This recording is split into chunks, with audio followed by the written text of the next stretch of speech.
গত কিছুদিন ধরেই সামাজিক মাধ্যমে একটি কথায় ঘুরে বেড়াচ্ছে, শফিক নাকি আত্মসম্মানে আঘাত পেয়ে নিজেকে শেষ করে ফেলেছে। কেউ বলছে সে জেলখানাতে মারা গেছে, কেউ বলছে হাসপাতালে নেয়ার আগে শেষ হয়ে গেছে। তবে সত্যি কি? আসুন শুনে নিই সঠিক তথ্য। যা নিশ্চিতভাবে জানা গেছে তা হলো শফিক মানসিকভাবে ভেঙে পড়েছে। তার ওপর লাগাতার ট্রল, সামাজিক অপমান, এমনকি আশপাশের মানুষদের মিথ্যা অভিযোগ, সব মিলিয়ে সে ভীষণ হতাশায় ভুগছে।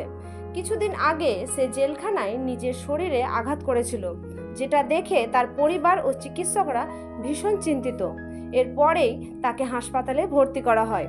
তবে চিকিৎসকরা জানিয়েছেন শফিক এখনও জীবিত এবং চিকিৎসাধীন। তার শারীরিক অবস্থা স্থিতিশীল, অর্থাৎ লজ্জায় মারা গেছে। এই খবর একেবারে ভুয়ায় ভিত্তিহীন। বরং এই ধরনের ভুল তথ্য আরও একজন অসুস্থ মানুষকে ধ্বংস করে দিতে পারে। তাই দয়া করে যাচাই না করে এমন খবর বিশ্বাস করবেন না। শফিকের পরিবার এখনও প্রার্থনা করছে সে সুস্থ হয়ে বাড়ি ফিরে আসুক। তাদের কান্না, শোক, প্রার্থনা সবকিছুই এখনও চলমান।